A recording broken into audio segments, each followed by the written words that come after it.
PET 4, segundos anos, tema ondas sonoras. As ondas sonoras são produzidas por oscilações de objetos materiais. De fato, o som é a propriedade de ondas mecânicas e, portanto, os fenômenos sonoros estão relacionados com as oscilações em meios materiais, isto é, sólidos, líquidos ou gasosos. Por exemplo, quando uma pessoa fala, o som emitido é produzido pelas oscilações das cordas vocais. O som de um violão é produzido pela oscilação das cordas desse instrumento. Quando batemos em um pedaço de madeira ou de metal, esses objetos vibram e emitem som. É necessário ter matéria para emitir ondas sonoras. Sendo assim, não é possível produzir som no vácuo. Como ouvimos os sons, tem aqui um esquema muito bem definido, desenhado, de todos os elementos que compõem o sistema auditivo existentes na orelha. As ondas sonoras, ao atingir a orelha externa, são dirigidas para o interior do canal auditivo, meato acústico externo, na extremidade do qual há uma membrana timpânica. Essa membrana é tão delicada e sensível que pequenas variações de pressão de ondas sonoras já podem colocá-la em vibração. Essas vibrações são, por sua vez, comunicadas a um pequeno osso chamado martelo. A partir daí, outros ossos do interior da orelha média são acionados e, nesse processo, as vibrações são sucessivamente amplificadas. E isso faz com que nossa orelha perceba sons de intensidades muito baixas. Finalmente, as oscilações amplificadas chegam até a orelha interna. No interior da cóclea existe um líquido que facilita a propagação do som. O que é o som? O som é classificado como uma onda mecânica longitudinal cuja frequência está compreendida aproximadamente na faixa de 20 Hz a 20.000 Hz.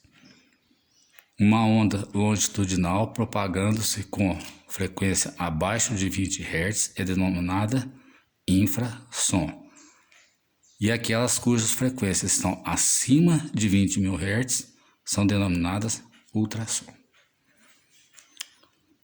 O infrassom e o ultrassom não provocam sensação sonora ao atingirem a orelha humana.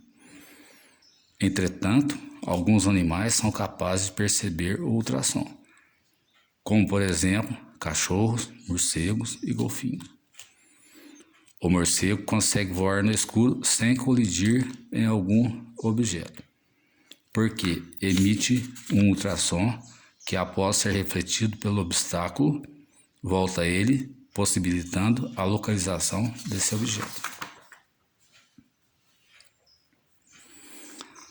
A velocidade do som. Durante uma tempestade, o relâmpago e o trovão ocorrem no mesmo instante. É um fato curioso que só conseguimos ouvir o trovão certo tempo após termos visto o relâmpago. Ou seja, primeiro vemos o relâmpago e só um tempo após podemos ouvir o trovão. Isso é devido à velocidade da luz ser muito maior que a velocidade do som. A percepção da luz do relâmpago é praticamente instantânea.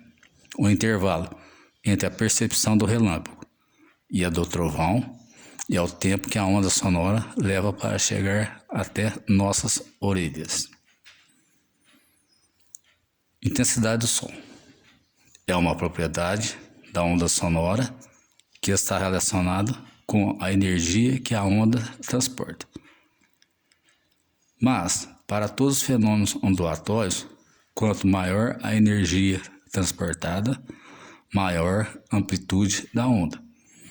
Assim, conclui-se que, importante, a intensidade de um som é tanto maior quanto maior for a amplitude de onda sonora. Mas, na prática, o que é a intensidade de som? Uma música tocada no rádio em seu volume máximo possui maior intensidade que o som emitido pelo tic-tac do relógio. No entanto, é preciso tomar certo cuidado para não confundir a intensidade do som com a altura do som.